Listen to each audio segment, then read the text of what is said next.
Si vous voulez bien vous installer, voilà, pour ceux qui veulent ou qui peuvent. Voilà, on va conclure notre semaine de l'histoire par une conférence donnée par notre collègue Chris Bowler, qui est actuellement directeur de recherche au CNRS et directeur du laboratoire de génomique des plantes et des algues à l'Institut de biologie de l'École normale supérieure. Alors, Chris Bowler a suivi des études de biologie moléculaire à l'université de Warwick et de New York avant de fonder un laboratoire de biologie marine à la station zoologique de Naples. Alors, ces travaux portent sur l'étude du génome des plantes et des diatomées marines. On a déjà parlé des diatomées tout à l'heure à l'occasion d'une table ronde, et notamment sur leur réponse aux signaux environnementaux. Alors, il est par ailleurs, il a participé au projet scientifique Tara Ocean, et il en parlera un peu plus tard, centré sur l'étude de la biodiversité des milieux marins, l'écologie de l'évolution du plancton dans les océans. Et il est co-directeur scientifique de Tara Ocean's Polar Circle. Et cette année, il occupe la chaire annuelle du Collège de France sur la biodiversité. Voilà, je lui cède tout de suite la parole. Et puis, on aura, après sa conférence, le temps pour quelques questions. Alors, merci pour cette invitation. Je suis très content d'avoir cette possibilité de parler devant les historiens. Moi, je suis juste une humble scientifique, donc c'est pas du tout facile pour moi de trouver un discours qui va vous intéresser. Et je sais, vous arrivez au bout de la semaine d'histoire, vous devez être très fatigué, je suppose. Donc, j'espère que je vais réussir à parler de quelque chose qui va vous intéresser. On va voir, en tout cas. Alors, aujourd'hui, nous allons suivre l'histoire de notre appréciation de la biodiversité et les écosystèmes au fil du temps. Et nous allons aussi considérer les liens entre la science et la société plus large, notamment à travers la curiosité de comprendre l'environnement qui nous entoure et les enjeux associés. Notre vision du monde ancien, qui a connu d'importantes transformations au cours de son histoire, est le résultat d'une découverte du temps de la nature, qu'il nous faut retracer. Par quel truchement la dimension temps a-t-elle été ajoutée à notre vision du monde physique et biologique? Qu'il y ait du temps dans la nature paraît d'abord évident. La succession des jours ou le retour des saisons nous le disent avec force. Mais à notre échelle, ce monde est fait de régularité. Son temps est cyclique. Il n'a pas d'âge. Ces révolutions se compressent comme des rotations qui ne font pas histoire. C'est un temps sans catastrophe, sans discontinuité, sans profondeur. Au contraire, le temps qui nous intéresse ici est un temps long, accidenté, où il se produit quantité d'événements de petite ou de grande ampleur, où des révolutions sont des ruptures. La curiosité de comprendre l'environnement qui nous entoure a donné envie de faire des inventaires. L'inventaire du monde implique le catalogage précis de la nature. C'est l'entreprise à laquelle se livrent les érudits du 1er XVIIe siècle dans les cabinets de curiosité et conduit aux actuels musées de sciences naturelles. Dans ces cabinets, les objets naturels sont mis ensemble afin de permettre une analyse comparée. Un des cabinets le plus connus était à Naples, en Italie, construit par Ferrante Imperato à la toute fin du XVIe siècle. C'était un espace dévolu à l'installation raisonnée des plantes, de minéraux, d'oiseaux, de coraux, de coquillages et autres animaux marins. À la tête du plus important cabinet de sciences naturelles du 1er 18e siècle, Joseph Bonnier de la Mosson entreprend une rationalisation du savoir qui n'enlève rien à l'esthétique de sa présentation. Dans son hôtel particulier parisien en rue Saint-Dominique, aujourd'hui dans le 7e arrondissement, le riche financier ordonne la nature en une enfilade de cabinets dans une autre capable de satisfaire également les yeux et l'esprit. Les grandes expéditions vers des terres lointaines avaient une composante importante de la découverte scientifique, y compris la description et surtout la collecte de spécimens qui pouvaient remplir les cabinets de curiosité de l'aristocrate. Ces expéditions sont devenues de plus en plus organisées avec le temps, par exemple en étant liées non seulement au parrainage royal, mais aussi au musée d'histoire naturelle, au jardin botanique, etc. Les naturalistes étaient souvent inclus dans les expéditions océaniques de découverte. Les plus connus le sont Joseph Banks avec James Cook sur le HMS Endeavour, Charles Darwin, bien sûr, avec Robert Fitzroy sur le Beagle. Les personnages équivalents en France sont moins célébrés, mais je peux au moins mentionner Philibert Commerçant avec Bougainville et Geoffroy Saint-Hilaire avec Capitaine du Petit Toit sur le Vénus entre 1836 et 1839. D'autres ont été déposés et ont passé plus de temps sur terre qu'en mer.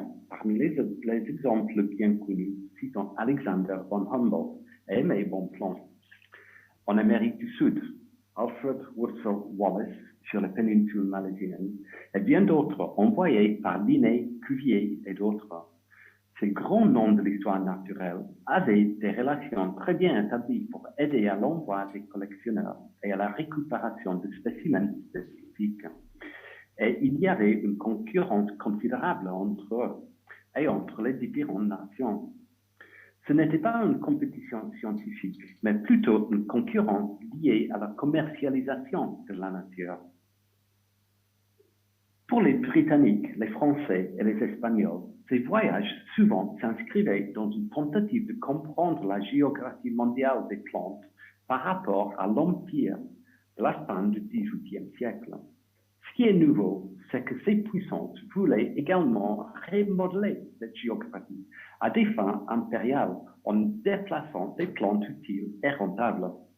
Cela impliquait également la création de jardins en Europe susceptibles de générer des connaissances à leur sujet, notamment les jardins de Kew à Londres, instaurés en 1759, le jardin du roi à Paris en 1635 et le Real Jardin Botanico à Madrid, instauré en 1755. Dans le cas britannique, Joseph Banks, à Kew de 1772 à 1820, a joué un rôle crucial dans la commercialisation de nouvelles espèces en les transplantant ailleurs. L'exemple de l'arbre à pain a été transporté de Tahiti aux Caraïbes par le capitaine Bligh sur le Bounty est peut-être le plus connu de nombreux exemples. Il y avait également des difficultés pratiques car il fallait mettre au point des techniques permettant aux plantes vivantes et à leurs graines de survivre à de longs voyages en mer, exposés aux embruns salés, à une chaleur ou un froid excessif et à trop ou trop peu de lumière solaire. Une innovation majeure a été le développement de la boîte Ward, le Wardian Case que vous voyez sur l'image au centre en haut. Il est difficile pour nous aujourd'hui d'apprécier l'importance de ces inventions, mais elles ont été véritablement transformatrices à l'époque. La transplantation et commercialisation de caoutchouc, sucre à canne et le cacao sont trois cas bien célèbres. Mais l'exemple précis que je veux vous donner sur l'importance de la commercialisation des plantes dans la construction des empires est celui du thé et de l'opium. Le commerce de l'opium britannique avec la Chine résulte en grande partie de la demande du peuple britannique pour le thé. À partir des modestes importations des années 1660, lorsque Samuel Pepys avait essayé pour la première fois la boisson chinoise. Un siècle plus tard, les Britanniques étaient devenus des consommateurs insatiables de thé. L'autre célèbre commentateur social de l'époque, le Dr Samuel Johnson, après avoir abandonné le brandy, était devenu un buveur de thé endurci et effronté, et affirmait qu'il était très bénéfique pour la santé. L'appétit pour le thé était si grand que celui-ci, comme le gin, était devenu un enjeu politique en raison de sa place toujours croissante dans l'économie. La lutte consistait à maintenir ce marché à flot, car la monnaie avait toujours été rare en Grande-Bretagne. La Compagnie des Indes orientales basait généralement son commerce sur l'échange de marchandises et non d'argent. Mais les marchandises britanniques n'intéressaient pas à la Chine. Cependant, le coton indien et l'opium étaient tous deux très demandés en Chine. Et la Compagnie des Indes orientales a donc établi un échange commercial qui a finalement eu des résultats désastreux pour la Chine, provoquant une dépendance quasi nationale à l'échelle de 10% de la population à l'opium, en conduisant aux deux guerres de l'opium, alors que la Chine essayait sans succès de rompre sa dépendance à la drogue. Au même moment, et à l'insu des autorités chinoises, la Compagnie des Indes orientales tentait de faire sortir clandestinement des plantes de thé de Chine pour briser sa dépendance à l'égard de la Chine pour la production de thé. Une personne clé dans cette histoire est Robert Fortune. Il a largement contribué au bonheur de la nation britannique en faisant sortir le thé de Chine au XIXe siècle. Jusqu'à cette époque, l'industrie du thé était entièrement contrôlée par les Chinois et ceux-ci étaient très jaloux de leurs produits, faisant tout leur possible pour empêcher qu'ils soient exportés hors de la Chine en termes de plantules. Fortune a passé 19 ans à explorer l'Orient, de 1842 à 1861, devenant ainsi l'un des premiers Britanniques à parler couramment le chinois. Il a beaucoup voyagé à travers la Chine, souvent déguisé, dans des régions qui étaient officiellement fermées aux Occidentaux, attaqué par des pirates, consterné par les conditions de vie auxquelles il doit faire face et souffrant de fièvre tropicale, il parvient, malgré le secret protecteur des Chinois, à transférer près de 25 000 jeunes plantules de thé, plus de 15 000 plantes, dont beaucoup dans les Wardian Cases, et 8 cultivateurs chinois au pied de l'Himalaya et à Ceylon, aujourd'hui le Sri Lanka, pour la Compagnie des Indes orientales. À la fin du XIXe siècle, le thé était la principale exportation de l'Inde vers la Grande-Bretagne. Inversement, comme les Britanniques ne dépendaient plus de la Chine pour leur thé, ils ont commencé un commerce de porcelaine en échange de leur opium, assurant ainsi le maintien de la dépendance chinoise à l'opium. En résumé, l'histoire de l'opium et du thé est donc un exemple très net de la façon dont les plantes sont devenues partie intégrante de la construction de l'Empire européen. Ceci montre également comment les écosystèmes naturels ont été modifiés par la commercialisation de la nature, dans ce cas la cultivation des plantes, comme le thé et l'opium. Alors, je vais maintenant passer à l'histoire de la recherche sur la biodiversité et les écosystèmes, et cela à travers certains des grands personnages. D'abord, la classification de la nature.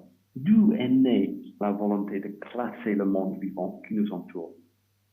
Quel était l'intérêt de classer la nature? Une première motivation tient au penchant spontané de l'humain pour classer les systèmes. Une seconde objectif est l'utilisation possible de la nature comme réservoir pharmacologique où puiser, le cas échéant, différents traitements des maladies humaines. Cette quête a d'ailleurs conduit à la création du Jardin du Roi par Louis XIII, devenu ensuite le Jardin des Plantes pendant la Révolution. Ensuite, le plus grand moteur de cette volonté de classer la nature a sans nul doute été la volonté de tirer profit des espèces vivantes, de les commercialiser, si l'on veut, comme nous l'avons vu avec l'exemple du thé et de l'opium. Les efforts pour considérer le monde biologique comme un système ordonné remontent au moins à Aristote au IVe siècle avant notre ère. Dans son Histoire des animaux, il décrivait plus de 500 espèces, marines en particulier. Mais c'est au XVIIIe siècle que le grand spécialiste des sciences naturelles, Carl von Linné, en Suède, a entrepris de répertorier, nommer et surtout classer systématiquement les espèces. Il créait ainsi une nouvelle discipline, la systématique. Cette branche des sciences naturelles qui vise à décrire la diversité des organismes vivants et à les regrouper en entités nommées taxons. Bien que des systèmes alternatifs aient été proposés et que des scientifiques reconnus comme Georges-Louis Leclerc, comte de Buffon, au Jardin du Roi, se soient opposés à ce système dans son histoire naturelle, il a en fait été adopté très rapidement par tous. La 10e édition canonique du livre de Linné, Systema Naturae, qui recense quelques 9000 espèces de plantes et d'animaux, a été publiée en 1758. Au cœur de son système se trouve une classification basée sur les caractères sexuels, au moins pour les plantes. Linné croyait qu'un système naturel de classification pouvait être dérivé de la création originale immuable de Dieu. Un système qui pouvait placer les plantes dans de véritables relations les unes avec les autres, plutôt qu'un système basé sur des propriétés médicinales ou des perceptions humaines superficielles. Linné a proposé un système basé sur quelques caractères spécifiques qui pourraient être facilement reconnus et comparés.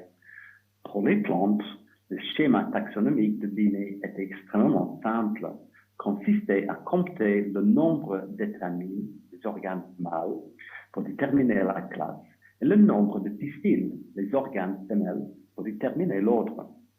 Ce système constituait un outil facile, pratique et utilisable pour trier et identifier les plantes qui pouvaient être utilisées n'importe où, y compris par les naturalistes lors de leurs expéditions autour du globe.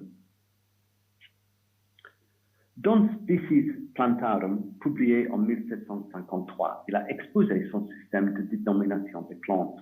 Au cœur de sa méthode se trouve le binôme, le genre et l'espèce.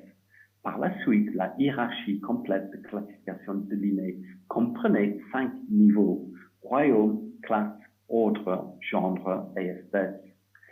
Familier de la grande chaîne de l'être, un concept remontant à l'époque classique et populaire au Moyen-Âge, qui plaçait les minéraux, les plantes et les animaux dans une hiérarchie ascendante de la perfection.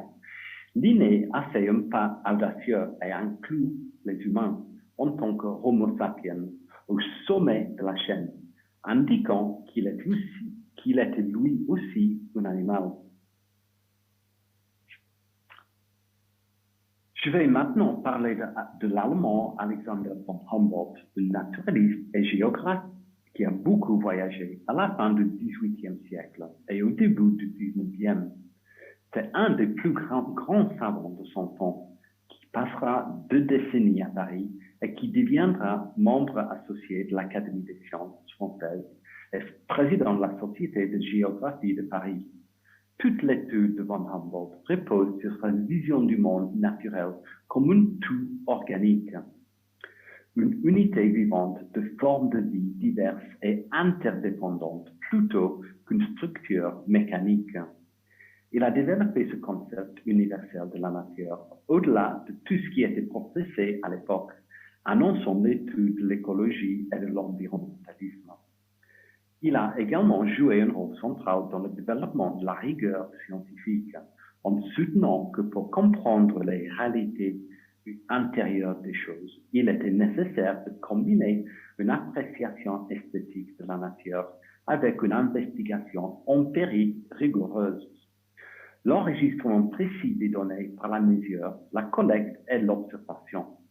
Comme Darwin après lui, il était très fasciné par la relation entre la géologie et le monde naturel.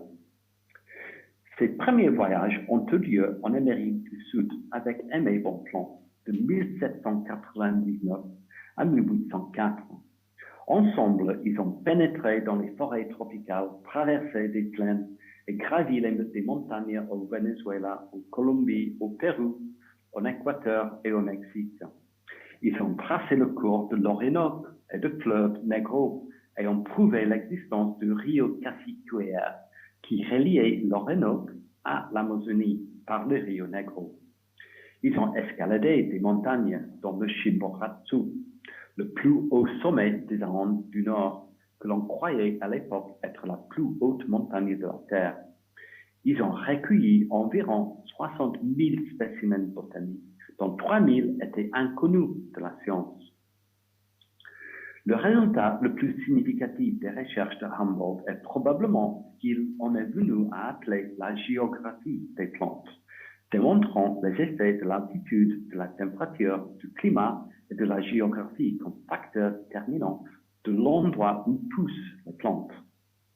Humboldt a conclu que la Terre est composée de régions distinctes, chacune ayant ses propres caractéristiques déterminées par les conditions climatiques et environnementales locales.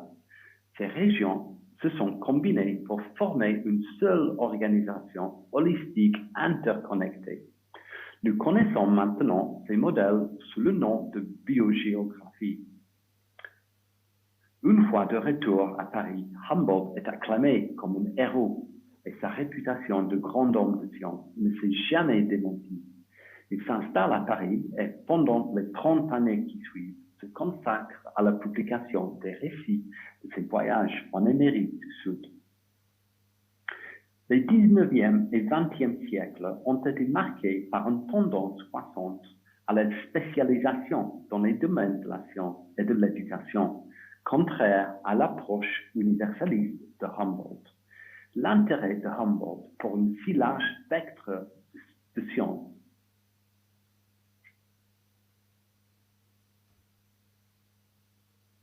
il reconnaît le lien mutuel entre toutes les branches de la science. L'étude d'une branche spécifique révèle ces lois qui, à leur tour, indiquent l'existence d'une autre loi plus élevée et plus générale. Humboldt affirme que la vision de la nature doit être générale, grandiose et libre, et que la partie essentielle de son travail consiste à faire connaître la connexion intime du général, car malgré les divers phénomènes de la nature, il existe une unité sous-jacente. Darwin s'est beaucoup inspiré par lui. On le verra plus tard. Alors, retournons-nous maintenant plus spécifiquement à la dimension du temps dans la nature et qui s'est intéressé. La façon dont nous percevons notre environnement a énormément changé au fil du temps. Notre vision initiale, du moins dans la société occidentale, provenait bien sûr du paradis harmonieux de l'Éden, détruit et reconstruit après le déluge universel. La conception fixe et ordonnée de la nature qui prévalait vers 1700 était également le produit de la physique mathématique de Descartes, Galilée et Newton.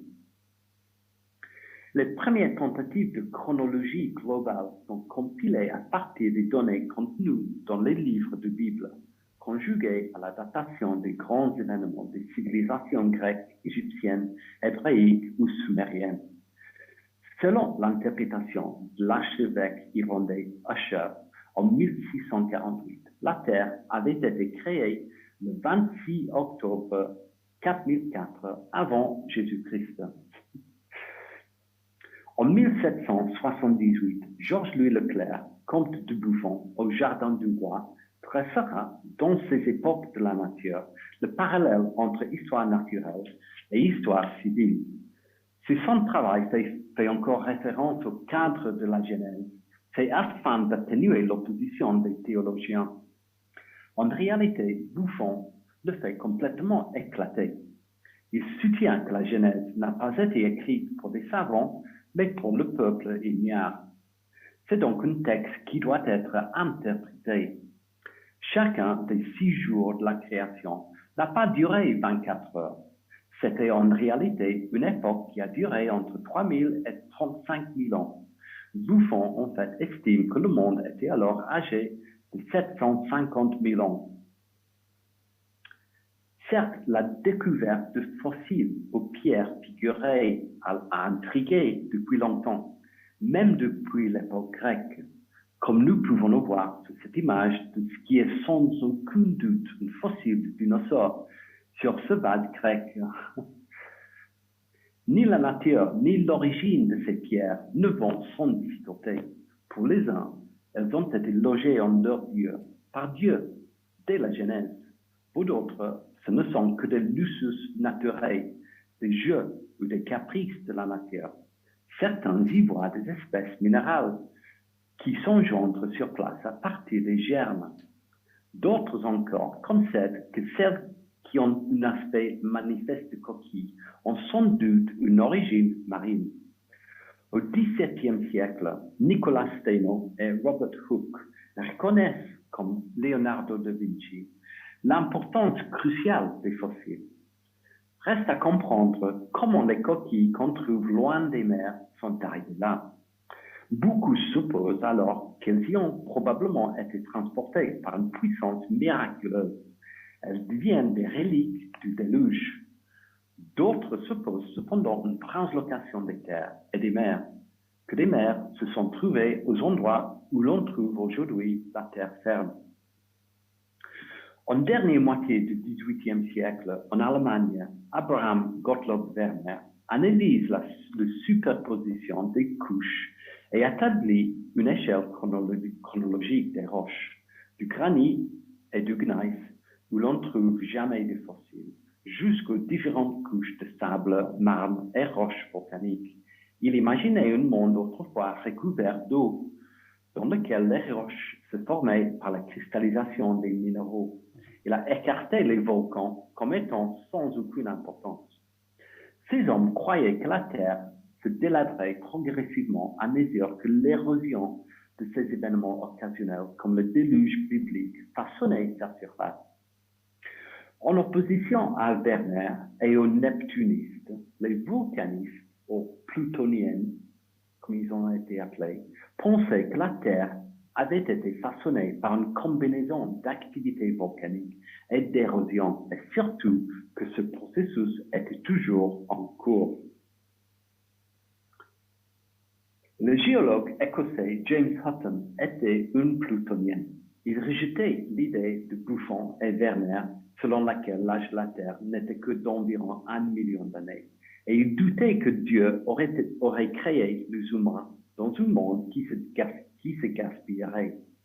Au lieu de cela, il a soutenu que Dieu avait créé la Terre comme une machine bien entretenue, constamment rafraîchie par des cycles répétés d'érosion, de dépôt, de formation et de soulèvement des roches.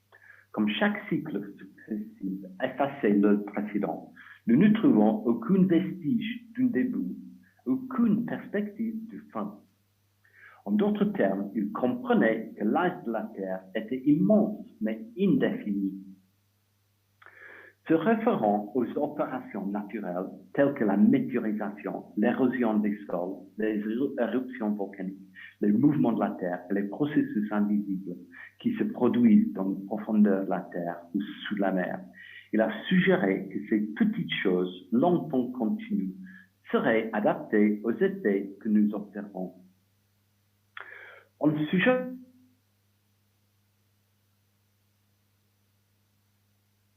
Hutton avait besoin d'un mécanisme. Sa réponse est inspirée des derniers développements des machines à vapeur à l'époque, c'est-à-dire que la puissance expansive de la chaleur dans les profondeurs de la Terre pouvait soulever les roches qui s'étaient formées sur le fond des océans à partir des accumulations de sédiments érodés par la Terre. À cet égard, il a jeté les bases de la compréhension future des mouvements de la Terre ou tectoniques. Cette idée, bien qu'acceptée aujourd'hui, était extrêmement controversée parmi ses contemporains neptunistes. Nous considérons aujourd'hui Hutton comme le fondateur de la géologie moderne. Charles Lyell a, par la suite, rompu les bases religieuses de la géologie et on a établi les principes fondamentaux. Comme Humboldt, il croyait fermement au travail sur le terrain. Lors d'un voyage, il a remarqué une delta de rivière qui avait autrefois abrité la vie et qui avait été submergée et recouverte par le dépôt de craie. Cette masse de roches nouvelles avait alors été soulevée et dénudée pour former le paysage actuel.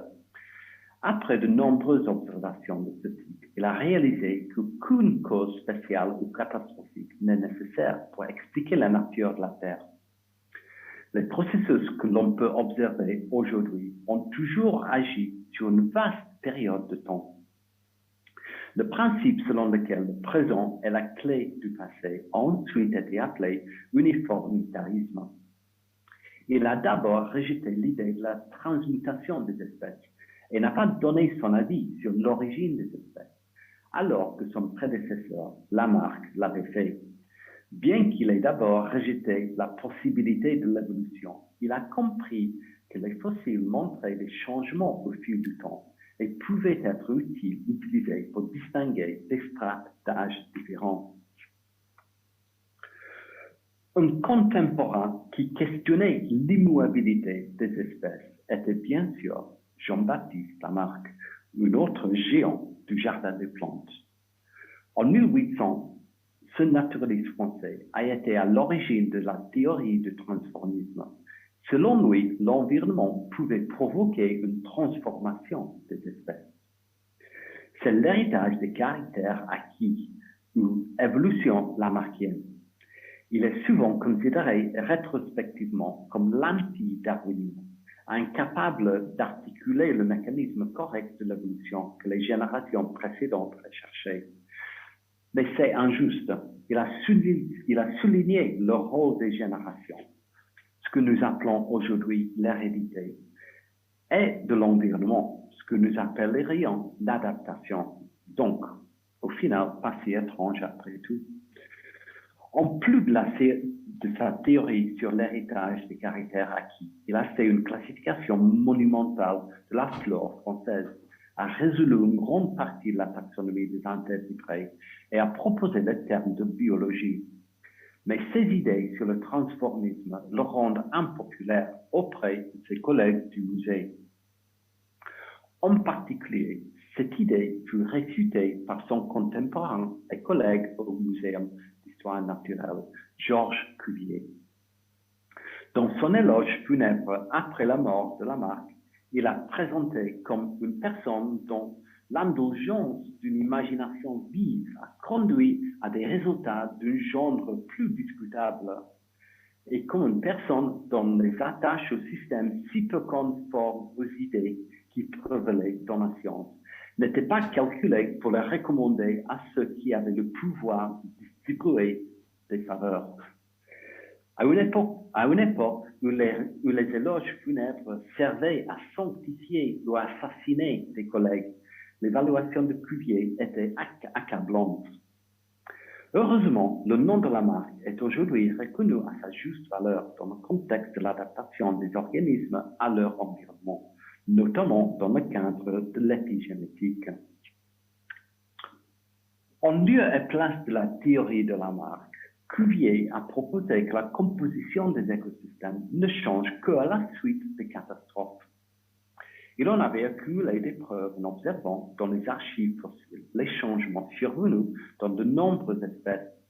Sa capacité à faire des comparaisons entre les animaux et à reconstituer les créatures du passé profond était en effet remarquable. Il a démontré que les dents fossiles des mammouths de Sibérie étaient clairement similaires à celles des éléphants d'Asie et d'Afrique existants, mais qu'elles étaient également différentes et appartenaient à une espèce qui n'existait plus. Avec son collègue et ami Alexandre Brongniart, Cuvier a lancé en 1808 la description géologique du bassin de Paris. Leurs études ont fait des progrès décisifs dans la paléontologie stratigraphique, où les fossiles sont utilisés pour distinguer les différentes strates, tandis que l'alternance de dépôts d'eau douce et marins a conduit Cuvier à suggérer que dans le passé, il y avait eu une série de révolutions ou d'événements catastrophiques à la surface de la Terre qui avaient causé l'extinction soudaine des formes existantes. Il a publié ces idées dans son livre Discours sur la révolution du globe. Il croyait fermement que de telles catastrophes pouvaient expliquer les changements dans l'anatomie animale qui ont été trouvés dans les fossiles et a rejeté donc les idées de Lamarck et d'autres sur le transformisme. Il refusait d'admettre la possibilité d'une évolution des espèces. Paradoxalement, c'est la précision de ces descriptions anatomiques et l'importance de ces recherches sur les os fossiles qui ont fourni aux successeurs de Cuvier des arguments en faveur de la transformation évolutive du monde animal. Darwin, en fait, l'admirait beaucoup. Cuvier était l'une des plus grandes figures scientifiques du XIXe siècle. On peut à juste titre lui attribuer le mérite d'avoir été le premier à reconstituer les formes des mondes perdus. Ses travaux ont fermement établi la science de l'anatomie comparée et ont jeté les bases de la paléontologie des vertébrés en tant que discipline scientifique. Au Jardin des plantes, Cuvier a exercé son talent, son ambition et son pouvoir pour créer un cabinet d'anatomie comparée, un musée consacré au monde animal. En quelques années seulement, et avec l'aide d'une équipe dévouée, ce cabinet est devenu l'un des plus complets et des plus célèbres d'Europe, ouvert au public et exposant plus de 16 000 spécimens zoologiques. Charles Lyell a visité le musée et a exprimé sa grande admiration. L'organisation des expositions dans le musée reflète parfaitement les idées de Cuvier, les animaux étant disposés selon les classes zoologiques et montrant les relations entre forme et fonction. L'objectif de Cuvier était de rejeter l'un des concepts acceptés au XVIIIe siècle, la grande chaîne de l'être, proposée par le naturaliste suisse Charles Bonnet, qui visualisait une continuité allant des substances les plus simples jusqu'à l'homme et aux intelligences célestes, dans une amélioration progressive des êtres. En 1812, Cuvier propose un nouvel aménagement des différentes catégories du règne animal, les sous-royaumes vertébrata, articulata, qui sont les arthropodes, mollusca, les radiata, des méduses, des étoiles de mer, anémones, etc. Le rejet du concept de la grande chaîne de l'être et son remplacement par les sous-royaumes de Cuvier a été une prélude nécessaire au développement de la théorie de l'évolution. À peu près au même moment, certains ont commencé à comprendre que la biodiversité a un rôle dans le fonctionnement des écosystèmes. On peut illustrer ce concept naïvement avec l'expérimentation en bocal de Joseph Priestley au XVIIIe siècle. Priestley était théologiste anglais qui s'intéressait à tout un tas de choses, comme les autres membres de Lunar Society, dont il faisait partie, et en particulier au gaz, ce qu'ils appelaient les airs à l'époque. En particulier, il voulait voir comment l'air était utilisé en général, en mettant une bougie et une souris sous cloche. Les deux s'éteignent, alors qu'en présence d'une plante, les deux subsistent. On est d'un côté dans un système non durable et de l'autre dans un système durable. Alors, pour la petite histoire, Priestley avait publié ses résultats dans le journal de la Société royale anglaise, où il disait notamment qu'il est probable que les préjudices faits continuellement à l'atmosphère par la respiration de tant d'animaux et la putréfaction de tant de masse animale ou végétale soient au moins en partie réparés par la végétation. Il est probable que les efflux putrides, c'est-à-dire ce qui éteint à la fois la bougie et la souris, sont d'une certaine façon extraits de l'air par le moyen des feuilles des plantes, qui rend donc l'air plus convenable pour la respiration. Sans le savoir, il avait découvert la photosynthèse. Benjamin Franklin, qui était contemporain et également membre de Lunar Society, avait commenté ses travaux et lui avait témoigné son enthousiasme avec le message suivant. Le fait que la végétation restaure ce qui est détérioré par le compartiment animal est un système rationnel. Il regrettait d'ailleurs déjà à l'époque que tant d'arbres soient abattus au profit des produits des pratiques agricoles. Vous voyez que déjà à cette époque, certaines personnes s'inquiétaient de la destruction des habitats. Quelques décennies plus tard, Charles Darwin réconciliera ces idées et observations dans sa théorie formelle de la sélection naturelle, ou théorie de l'évolution. Le voyage du Beagle entre 1831 et 1836 a été la principale source d'inspiration de Darwin, mais il a ensuite réalisé des expériences dans son jardin à Down House, dans le Kent, avec l'aide de ses enfants. Il a dit que s'il avait été à l'université, il n'aurait jamais réussi ce qu'il avait accompli dans son jardin avec ses enfants. Il était un observateur avisé et infiniment curieux de trouver des explications à ce qu'il observait. Il a également bâti sur les épaules des géants, en portant avec lui les livres de Lyell et Humboldt sur le Beagle, les principes de géologie et récits personnels. Et étant un grand admirateur de l'œuvre de Cuvier, il a été inspiré par l'émerveillement exprimé par Humboldt, par l'uniformité de sa nature et par sa rigueur scientifique. Lyell lui a constamment rappelé l'âge extrême de la Terre, renforçant ses idées selon lesquelles le changement est très lent et progressif. Au cours du voyage de Beagle, il a accumulé une série de preuves pour soutenir les vues de Lyell sur l'uniformitarisme. Par exemple, le tremblement de terre qu'il a lui-même vécu à Concepción, au Chili, la formation des récifs coralliens et l'élévation des montagnes. Selon Andrea Wolff, auteur d'un récent livre sur Humboldt, Darwin n'aurait pas été Darwin sans Humboldt. Darwin lui-même a dit qu'il n'aurait jamais embarqué sur le Beagle sans Humboldt. Et s'il n'avait pas embarqué sur le Beagle, il n'aurait jamais écrit l'origine des espèces. Le jeune homme, il a lu les livres de Humboldt, en particulier le récit personnel, qui est à la fois un récit de voyage et un traité scientifique. Darwin est absolument tombé amoureux des descriptions de Humboldt et a voulu aller voir l'Amérique du Sud lui-même. Il a vu ce nouveau monde à travers la lentille des écrits de Humboldt. Il y a un moment fabuleux en 1842 où ils se rencontrent réellement. Humboldt est à Londres.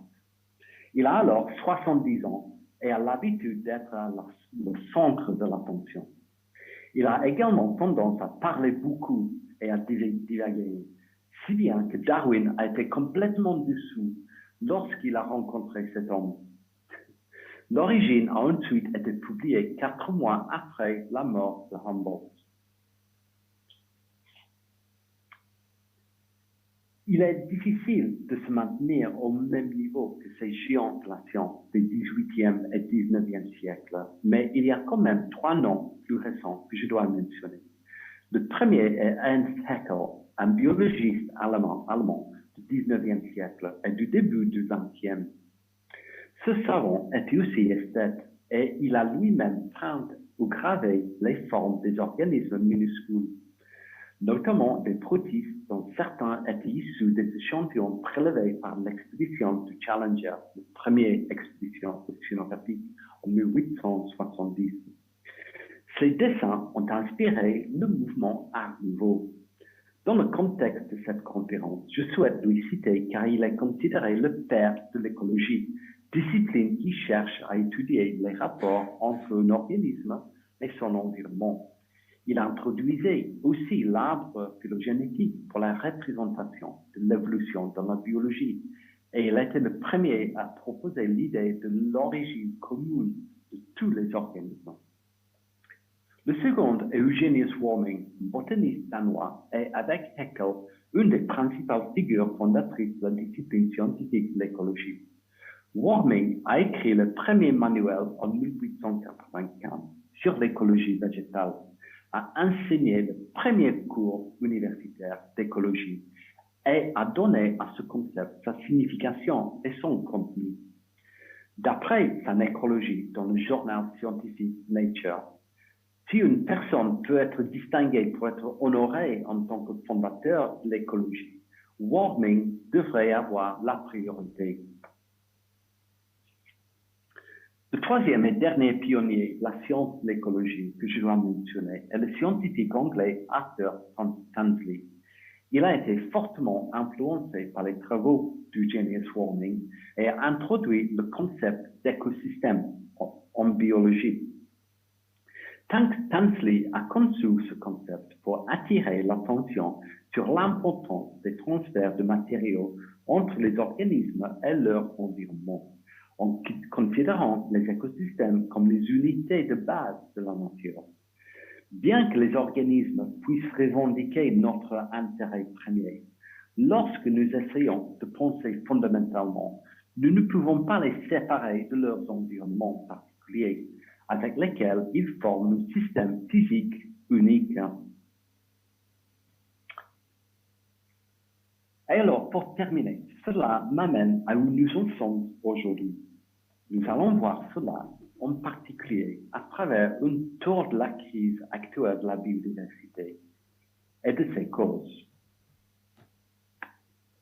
Nous disposons aujourd'hui d'une énorme quantité d'informations provenant d'études scientifiques qui nous ont renseigné sur l'histoire de la vie sur Terre depuis ses origines, que nous pensons maintenant remonter à environ 3,5 milliards d'années.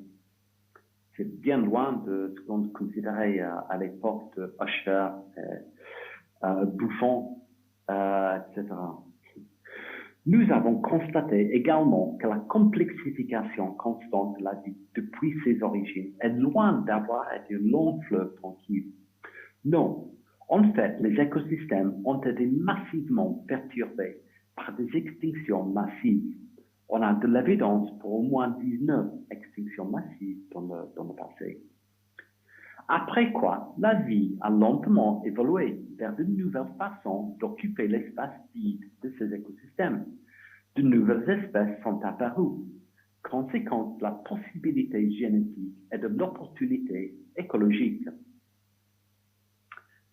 Alors, si l'histoire de notre planète était condensée en une période de 12 heures, Homo sapiens apparaîtrait dans les 2 dernières secondes. L'époque de l'Anthropocène, lorsque l'humanité a commencé à laisser sa marque dans l'histoire de la Terre, débuterait il y a environ 1/10 de seconde. Le terme Anthropocène a été forgé il y a 20 ans par le néerlandais Paul Crutzen, prix Nobel de chimie. Le terme signifie le moment où les activités humaines ont commencé à avoir un impact global sur la planète. Mais il y a encore un débat sur ce terme et au cas où, quand il y aurait commencé.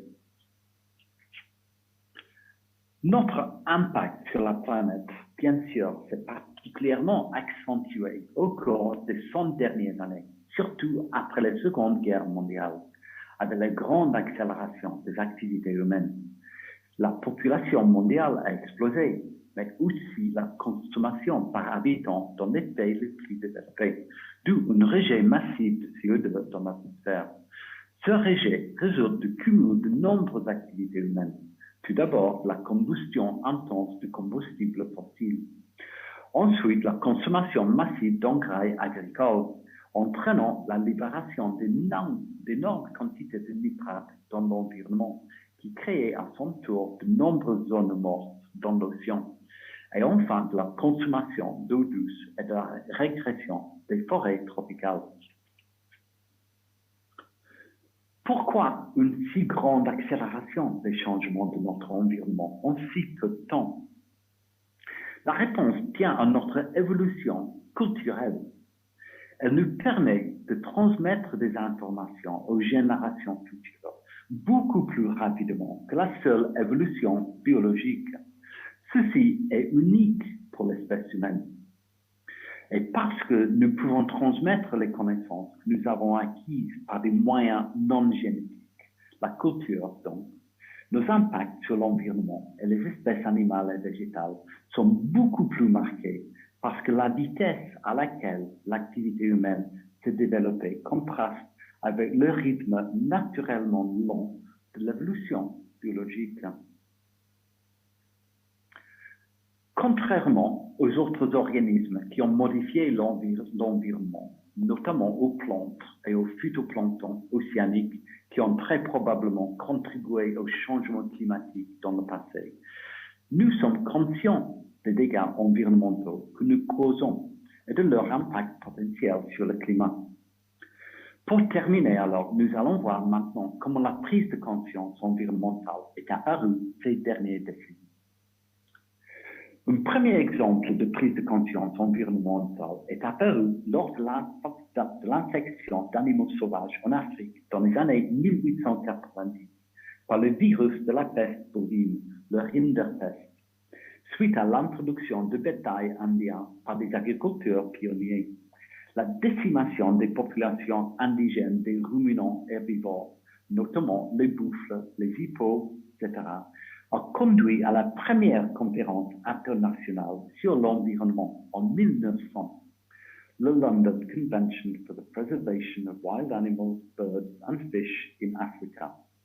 Il s'agissait essentiellement d'une tentative de réaliser des objectifs coloniaux via une coopération transimpériale plus étroite entre les Britanniques, les Français, les Belges et les Allemands. Le résultat était essentiellement un traité de chasse fondé sur un désir utilitaire de gestion durable du gibier, notamment du commerce de l'ivoire. Il a marqué une étape importante dans l'histoire de la préservation de la nature coloniale à plusieurs égards. Tout d'abord, il a servi de point de référence clé pour la conservation de la faune. En outre, il a créé un ensemble de normes et de méthodes reconnues à l'échelle internationale. Saison de fermeture, permis, liste d'espèces menacées et concept de réserve, dont la mise en œuvre nécessitait de plus en plus l'intervention d'experts. Alors, pour la première fois, devenir écologiste est devenu un parcours professionnel intéressant. Pendant les premières décennies du XXe siècle, la coordination des efforts de conservation au-delà des frontières nationales et impériales était de plus en plus marquée par une évolution vers des parcs et sanctuaires permanents, considérés comme les véhicules les plus appropriés pour la protection de la nature. D'une manière générale, il y avait deux modèles dominants à suivre. Le premier est le parc national type américain, apothéose du monument national, dont le but est de préserver des paysages spectaculaires et de les rendre accessibles aux loisirs. Je peux citer le parc de Yellowstone comme un exemple. Combinant des objectifs scientifiques et touristiques, il a inspiré également la création de Kruger en 1926. L'autre modèle s'inscrit dans une logique scientifique plus stricte de protection des écosystèmes entiers, illustré par le Parc national suisse, fondé en 1913 dans une région alpine reculée. Ce prototype a fourni le moule de la réserve intégrale à des fins exclusivement scientifiques et a par exemple sous-tendu plusieurs efforts de conservation français, notamment à Madagascar, où des réserves naturelles ont été créées en 1927 exclusivement pour la recherche scientifique.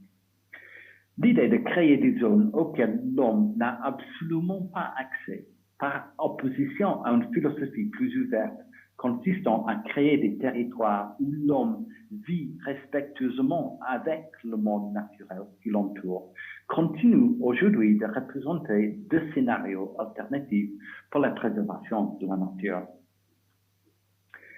La première impulsion majeure donnée au mouvement de protection de la nature post-guerre est venue de Rachel Louise Carson.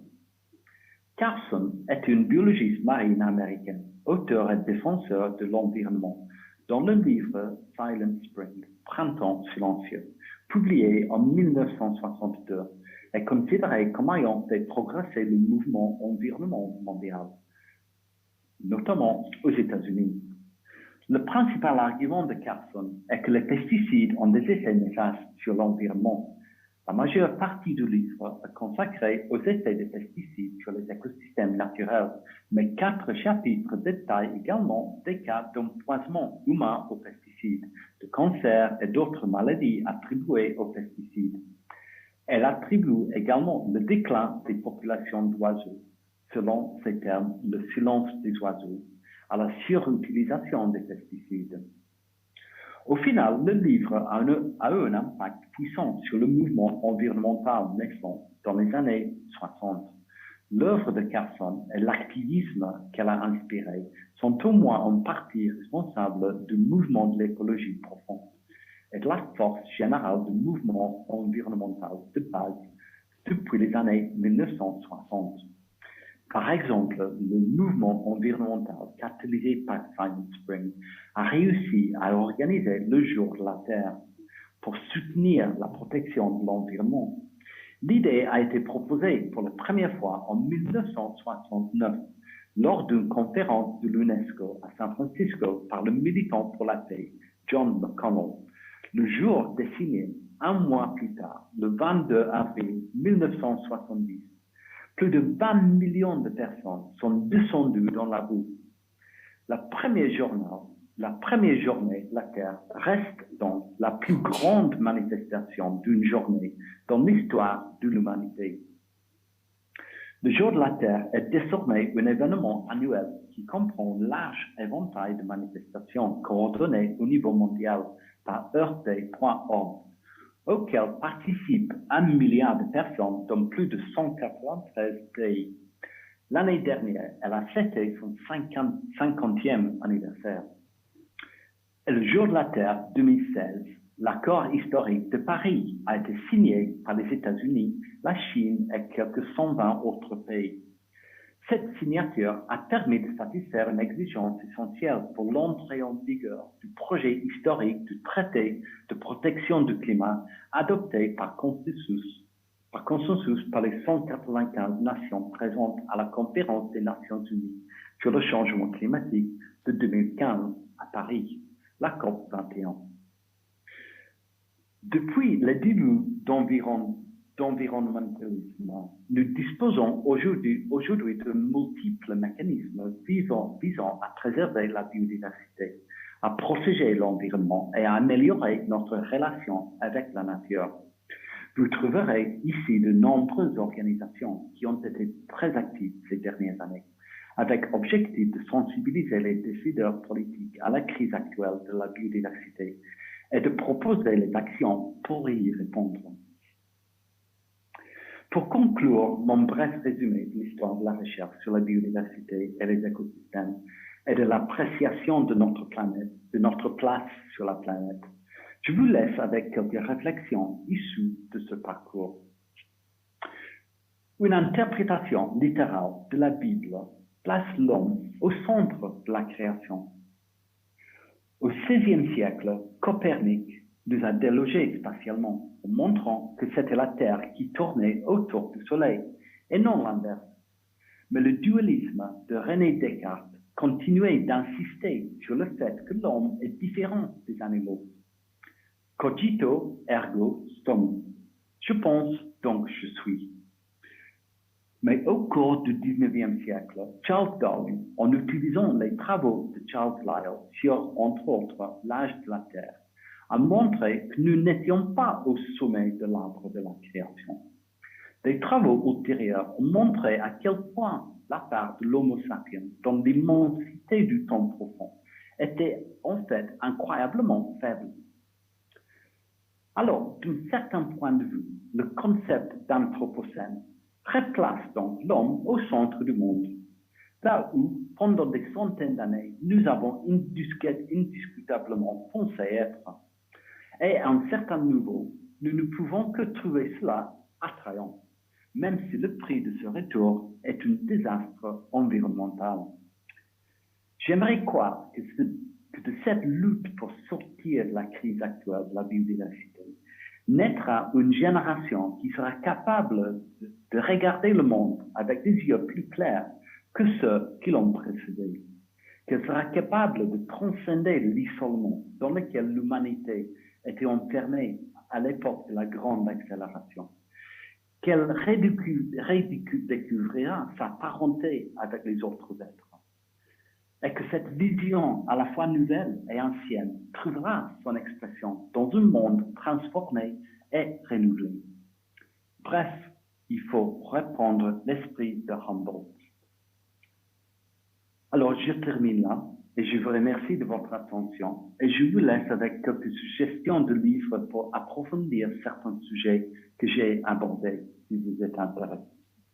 Alors, je vous remercie et je suis prêt à répondre aux questions si vous en avez. Merci.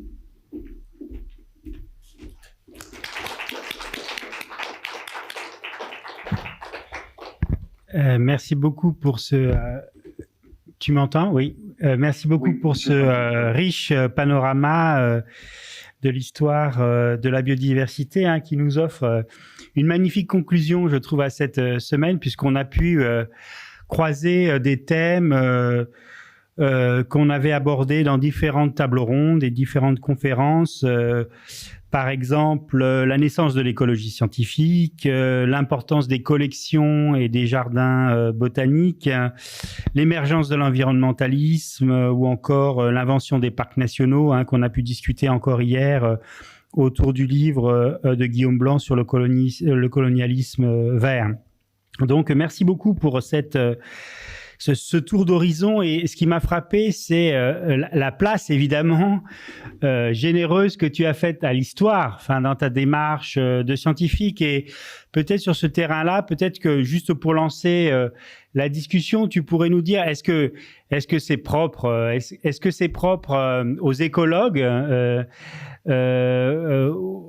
ou tu penses que il y a vraiment aujourd'hui dans cette réflexion autour de l'anthropocène la nécessité de faire converger, disons, les leçons des disciplines des humanités avec celles des sciences de la nature? Oui, je pense que c'est un des messages. Oui, il faut converger, il faut retrouver un dialogue commun. Mais avec le cloisonnement des disciplines de votre côté en sciences sociales et de notre côté en sciences dures, c'est devenu de plus en plus difficile. On n'est pas encouragé à dépasser les frontières, à casser les barrières entre les disciplines. On est financé plutôt quand on propose des projets très focalisés. Donc, ça reste un gros problème, je trouve, pour trouver un dialogue en commun. Également, la langue dont on parle, la terminologie, votre terminologie est souvent différente à notre terminologie. Même le même mot peut avoir un significat totalement différent pour une chercheur en sciences sociales par rapport à un chercheur en biologie. Donc, je pense qu'on a perdu beaucoup de choses depuis l'époque de Humboldt et Darwin, qui étaient juste curieux de tout ce qui était autour d'eux. On a perdu beaucoup de ça. Et aujourd'hui, il faut essayer de retrouver ça de nouveau, cet esprit de dialoguer et essayer de faire les choses ensemble. C'est difficile. Il faut du temps à faire ça. Mais je pense que ça peut donner beaucoup de fruits finalement. Mais c'est pas difficile, c'est pas facile, comme je disais, avec le croisonnement de nos disciplines. Il faut sortir un peu de ça. Et finalement, je suis convaincu par mes recherches sur l'océan, que tout est connecté. On ne peut pas comprendre la vie océanique simplement en étudiant la biologie. Il faut mettre ensemble la physique, la chimie, la climatologie, et il faut également mettre l'histoire de la vie, l'histoire de la vie sur Terre, car voilà, l'histoire c'est la clé de l'avenir, si je peux dire. En biologie, dans tous les autres sens. Donc, je suis personnellement persuadé que c'est très important à aller dans ce sens-là. Merci beaucoup. Je pense qu'effectivement, peut-être que puisqu'on est entre nous, on peut dire que peut-être qu'à l'ENS, c'est peut-être un lieu où on peut peut-être encourager ces circulations. Et je pense qu'il y a déjà quelques initiatives dans ce sens pour peut-être pour décloisonner ou pour constituer aussi une forme de partage, sinon une culture commune, ce qui est évidemment difficile, mais je pense que c'est vraiment un lieu peut-être stratégique pour essayer de tenter ce genre de convergence. Et je voulais te poser une question sur la notion d'archives de la nature. Tu vois, c'est un concept qui était très cher à Buffon, archives de la nature. Et on voit bien chez Darwin, chez Cuvier, il y a cette idée presque archéologique. Et j'aimerais savoir aujourd'hui, toi qui travailles sur le génome, bon évidemment il y a ces bibliothèques, ces de data, etc. Est-ce qu'on n'est pas aussi en train de revenir aussi sur donc ces métaphores, évidemment que nous on connaît bien évidemment, et c'est pas que des métaphores, ces collections d'informations, etc. Est-ce qu'elles ont encore un sens en fait du côté des sciences de la nature? Et ce qui permettrait aussi à des historiens, par exemple, d'apporter aussi leurs compétences, hein, d'une certaine manière, dans ces pratiques scientifiques. Oui, je suis absolument convaincu de cela. Et peut-être l'exemple qui est le plus avancé en ce moment, c'est la manière dans laquelle la génomique a réussi au essayer de travailler avec les anthropologues et les archéologues dans les études sur l'histoire de l'homme. L'histoire de l'homme à travers, pour les biologistes, pour les gens qui font de la génomique, à travers la paléogénomique. Donc, en commençant avec une morceau d'os, un morceau de dent, quelque chose de néandertal, une hominine, on arrive aujourd'hui à séquencer les génomes. Donc, on arrive à reconstruire l'histoire d'une espèce, par exemple l'homme, au fil du temps. Et je trouve ça extrêmement fascinant. On arrive aujourd'hui à séquencer l'ADN qui a environ 1 million d'années. Donc, on peut retourner en arrière jusqu'à l'époque des premiers hominines, néandertals, etc.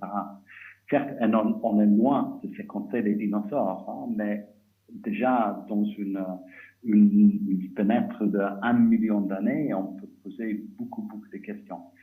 Et alors, cette nouvelle discipline de la paléogénomique a fait apparaître beaucoup de nouvelles informations concernant la colonisation de la Terre par l'homme, depuis ses origines en Afrique, comment l'homme est sorti de l'Afrique et comment il est arrivé en Europe et partout dans le monde.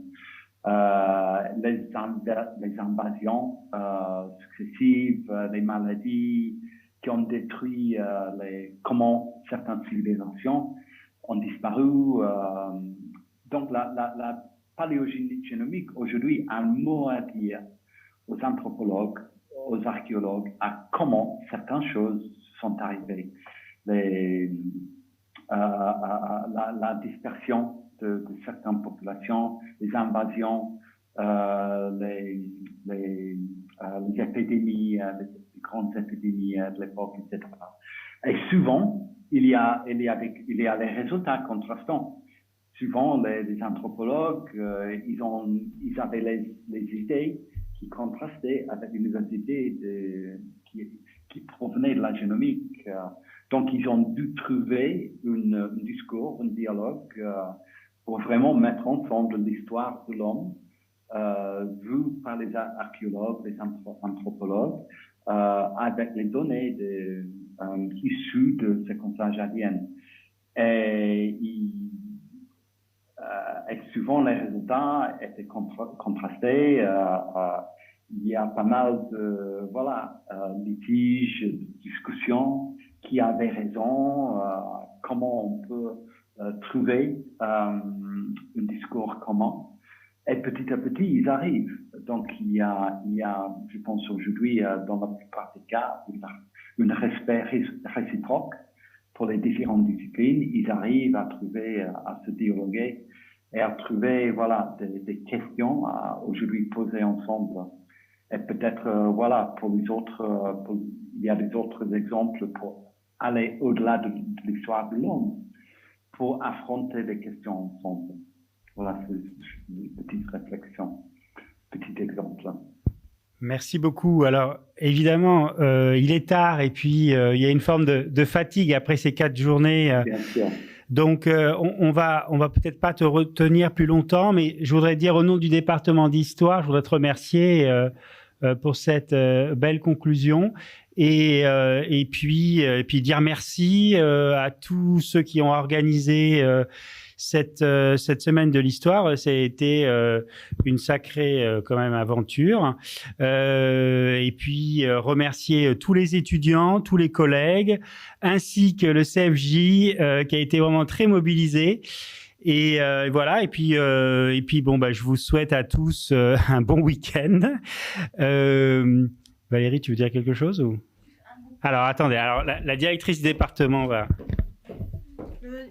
Je voulais juste dire un tout petit mot parce que au début on avait annoncé l'arrivée imminente des articles de la promotion du CFJ sur le site de la Semaine de l'Histoire, et c'est en ligne, donc par le site de la Semaine de l'Histoire vous pouvez trouver le lien avec le site Terre qui a été réalisé donc par cette promotion. Donc ils ont parcouru toute la France et ils ont produit une trentaine d'articles sur la nature aujourd'hui, avec donc des approches assez différentes de celles qu'on a abordées durant la semaine, mais qui permettront de compléter. Donc si ce week-end vous avez encore envie d'explorer, vous pouvez aller vous promener sur le site Terre. Et puis, bien entendu, tout a été enregistré. Donc, très vite, vous pourrez retrouver les tables rondes et les conférences que vous avez manquées sur une chaîne YouTube. Et là aussi, on fera des liens avec le site de la Semaine de l'Histoire pour que ce soit facilement accessible. Voilà, c'était juste ce que je voulais ajouter. Je sais qu'il est tard. Et merci encore à tous les organisateurs côté CFJ comme côté ENS, et puis à tous les auditeurs qui ont été fidèles dans la salle ou en ligne pendant toute la semaine. Et au revoir à tous. Thank you.